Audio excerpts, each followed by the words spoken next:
अस्सलाम वालेकुम, कैसे हैं आप सब लोग? उम्मीद करती हूँ सब लोग ठीक-ठाक होंगे, खैरियत से होंगे। ये तकरीबन 10 से 11 बजे का टाइम है और मैं अपनी हेल्पर का वेट कर रही थी क्योंकि वो इसी टाइम आती है मोस्टली। तो बच्चों को स्कूल भेजने के बाद मैं थोड़ा-सा मोबाइल यूज़ कर लेती हूँ या थोड़ा-सा रेस्ट कर लेती हूँ। आज मैं उसका वेट कर रही थी। जब तकरीबन 10 से 11 बजे के दरमियान वो आई और उसने बताया कि उसके फ़ादर की अचानक से डेथ हो गई है और उसको उधर जाना पड़ गया। उसके जाने के बाद मैंने अपना नाश्ता वगैरह रेडी किया और नाश्ते के बाद मुझे सफाई करनी थी। मोस्टली इस तरह से होता है जब उसे 1 दिन की छुट्टी पे जाती है तो मैं हल्की-फुल्की सी सफाई करती हूँ, बस झाड़ू लगा लेती हूँ क्योंकि डिटेल सफाई उसी को आके करनी होती है। लेकिन इधर मुझे पता था कि उसके फ़ादर की डेथ हुई है और वो बता के गई थी कि तकरीबन उसको 10-12 दिन लग जाएँगे। तो फिर मुझे अब बिल्कुल हल्का-फुल्का सा झाड़ू नहीं लगाना था, पूरी सफाई करनी थी, इसलिए फिर मैंने झाड़ू वगैरह दिया और इधर मैं डस्टिंग कर रही हूँ। और डस्टिंग के लिए जो मैं लिक्विड यूज़ कर रही हूँ ये मैंने आप लोगों के साथ भी शेयर किया था। इसमें मैंने एक पानी में डेटॉल, थोड़ा-सा डेटॉल, डिश वॉशिंग लिक्विड और थोड़ा-सा सिरका मिला के रखा हुआ है। इसे डेटॉल मिक्स करने से एक तो सफाई जो है वो बड़ी अच्छी हो जाती है और दूसरा ये कि इससे एक बड़ी प्यारी-सी खुशबू आने लग जाती है। तो इस टेबल पे हम लोग सुबह नाश्ता इसी टेबल पे करते हैं, तो इधर काफ़ी स्टेन्स वगैरह आ जाते हैं, बच्चे भी इधर नाश्ता करते हैं और चाय के दाग भी इधर लग जाते हैं। तो उसी स्प्रे से मैं अच्छे से उसको स्प्रे करने के बाद उसे अच्छे से डस्टर से मैं उसकी क्लीनिंग कर लेती हूँ और बड़े अच्छे से वो हर चीज़ जो है वो क्लीन हो जाती है। तो डस्टिंग करने के बाद फिर मैंने सारी चीज़ें वगैरह समेटी। ज़्यादा झाड़ू पे इतना टाइम नहीं लगता जितने चीज़ें वगैरह समेटने पे टाइम लगता है। जब चीज़ें हम लोग सारी समेट लेते हैं तो झाड़ू देने में तकरीबन 15 से 20 मिनट लगते हैं। चीज़ें समेटने के बाद बिस्तर वगैरह ठीक करने के बाद मैंने झाड़ू झाड़ू लगा लगाने लिया। के बाद आधी सफाई कंप्लीट हो जाती है। उसके बाद झाड़ू के बाद मैंने जो डस्टर वगैरह होते हैं वो उसको भी मैंने अच्छे से वॉश कर दिया था, क्योंकि मेड तो थी नहीं, उसको मैंने सर्फ़ डाल के अच्छे से क्लीन कर दिया क्योंकि कल को भी मुझे ही इस्तेमाल करना है। इसलिए मैंने इसको सर्फ़ डाल के अच्छे से वॉश कर लिया था और वॉश करने के बाद भी अगर आप उसको एक जगह पे रख देते हैं तो उस तब भी उसमें से एक स्मेल सी आने लग जाती है। उसको वॉश करने के बाद मैंने उसको धूप में फैला दिया था और अब जिस मोप से मुझे मोपिंग करनी है उसको भी मैंने सर्फ़ डाल के उसको अच्छे से क्लीन कर लिया था। क्योंकि जब मोप क्लीन नहीं होता तो सफाई भी बिल्कुल अच्छे से नहीं होती, फ्लोर के ऊपर एक लाइनें सी आ जाती हैं जो बाद में बहुत बुरी लगती हैं।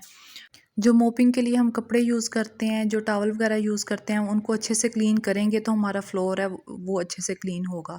क्योंकि जब उनमें मिट्टी रह जाती है तो वो अच्छे से क्लीनिंग नहीं होती और उसको क्लीन करने के बाद मैं इसमें अच्छे से सर्फ़ डाल के इसको वॉश कर लेती हूँ। मैं क्या करती हूँ, जब मैं कपड़े वॉश करती हूँ और कपड़े धोने के बाद जो एंड पे वॉशिंग मशीन में पानी रह जाता है उसमें मैं अपने मोप और डस्टर वगैरह सारे डाल के उनको अच्छे से मशीन में धो लेती हूँ। उससे ये है कि उसकी जो अंदर मिट्टी चली जाती है वो अच्छे से साफ़ हो जाती है और उनको धोने के बाद मैं इसमें फिनिश भी डाल देती हूँ। सफाई वगैरह करने के बाद बच्चे भी स्कूल से आ गए थे, उनको लंच वगैरह करवाया और लंच वगैरह करवाने के बाद उनके कपड़े चेंज करवाने के बाद अब मैं आ गई थी किचन में और आज मैं बना रही हूँ मेथी। आप लोगों के साथ शेयर करूँगी कि मैं मेथी किस तरह से बनाती हूँ, उसमें बिल्कुल भी कड़वाहट नहीं होती और वो बहुत मज़े की बनती है। मेथी, पालक और साग इनको बनाने के लिए टाइम भी काफ़ी चाहिए और इनको कुक करने में जितना टाइम इतनी मेहनत नहीं लगती जितना इनको चीज़ों को काटने में और तैयार करने में टाइम लगता है। इसलिए मैंने इसको काटने के लिए नीचे कपड़ा बिछा लिया और कपड़ा बिछाने के ऊपर मैंने ये सारी चीज़ें रख दी हैं ताकि मैं इनको रिलैक्स होकर आराम से बना लूँ और साथ साथ मैं बच्चों को भी पढ़ा रही हूँ। सब्ज़ी भी बन जाएगी और बच्चों को भी पढ़ा लूँगी क्योंकि टाइम हमें इस तरह से मैनेज करना पड़ता है कि बच्चों को भी देखना होता है, कुकिंग भी करनी होती है, घर के छोटे मोटे दूसरे काम भी साथ साथ लेके चलने होते हैं। और मेथी ऐसी चीज़ है जिसको बनाने में काफ़ी टाइम लग जाता है। मेथी को मैंने बना लिया था और साथ में मैं इसमें पालक मिक्स कर रही हूँ क्योंकि पालक मिक्स करने से मेथी बहुत मज़े की बनती है। इसमें इतनी कड़वाहट नहीं होती। पालक अगर आप लोग मिक्स कर देंगे इसमें इसका टेस्ट भी बड़ा अच्छा आएगा और इसकी कड़वाहट भी ख़त्म हो जाएगी। एक और टिप आप लोगों के साथ शेयर करूँगी, जब मैं इसको कुक करूँगी तब आप लोगों के साथ ज़रूर शेयर करूँगी, इसलिए वीडियो को पूरा देखिएगा। तो बच्चों को भी इधर साथ-साथ देख रही हूँ, बच्चों की शरारतें भी साथ-साथ चल रही होती हैं और घर के काम भी साथ-साथ चल रहे होते हैं।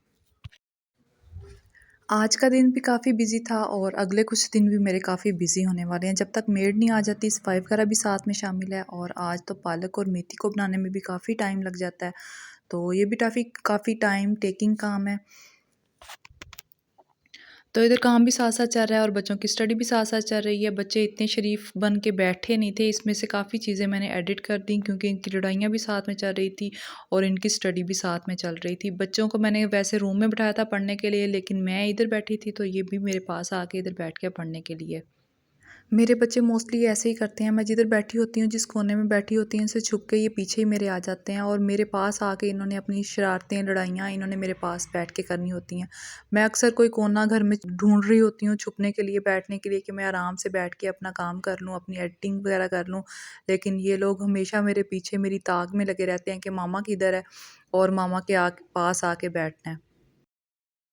तो इधर मेथी वगैरह मैंने काट ली थी और मेथी काटने के बाद जो बाकी पालक और मेथी बच गई थी उसको भी मैंने बारीक काट लिया था क्योंकि हमारे घर में है मोर और उनके लिए मैंने ये बारीक बारीक काट दिया था। वो भी बड़े शौक से ये सब्ज़ी खाते हैं, तो इसको भी मैं काट लूँगी। और इसको काटने के बाद मैंने पालक और मेथी को धोना जो होता है वो भी बड़े अच्छे से धोना होता है। इसको मैं क्या करती हूँ, एक बड़ी सी पतीली लेती हूँ, उसको मैं खुले पानी में डाल के 2 से 3 दफ़ा निकाल देती हूँ क्योंकि अक्सर पालक के साथ जो है वो मिट्टी बहुत ज़्यादा होती है और मिट्टी अगर अच्छे से साफ़ नहीं होती तो फिर आपको पता है कि पूरा खाना जो है वो ख़राब हो जाता है। आजकल की जो ज़्यादा कुकिंग है वो मैं अपनी इस मिट्टी की हंडिया में कर रही हूँ। मुझे इसमें कुकिंग करने का बहुत मज़ा आ रहा है।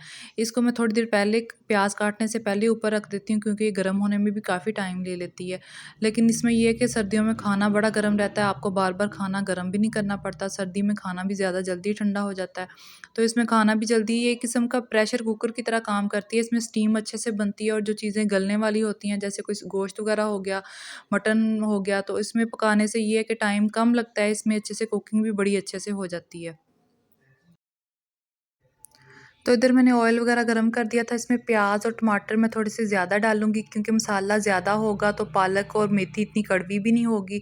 मैंने प्याज को थोड़ा-सा ब्राउन किया है, उसमें टमाटर, अदरक, लहसुन का पेस्ट, सब्ज़ मिर्चें, नमक और सुरख मिर्च डाल के अच्छा-सा मसाला भून लिया है। मसाले को मैंने अच्छे से भून लिया है और उसको भूनने के बाद मैंने इसमें पालक, मेथी और आलू को एक ही साथ, एक ही टाइम में शामिल कर दिया और उसको हल्की आँच पे रख दिया है। इधर खाना जो है वो भी तैयार हो रहा है और दूध भी आ चुका था तो मैंने उसको साथ चूल्हे पे रख दिया दूध बॉयल होने के लिए।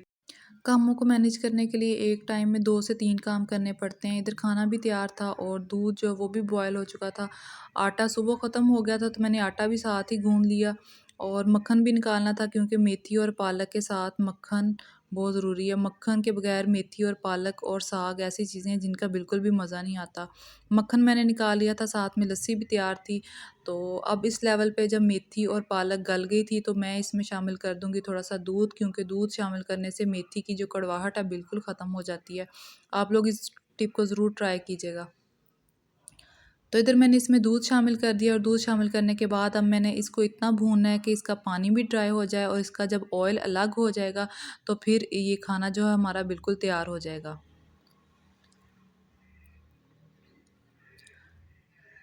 खाना तैयार हो गया था तो सबको खाना वगैरह देने के बाद फिर मैंने अपना खाना निकाला।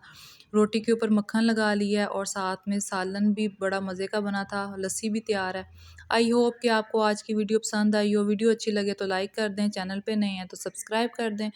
दुआओं में याद रखिएगा, मिलती हूँ नेक्स्ट वीडियो में, तब तक के लिए अल्लाह हाफ़िज़।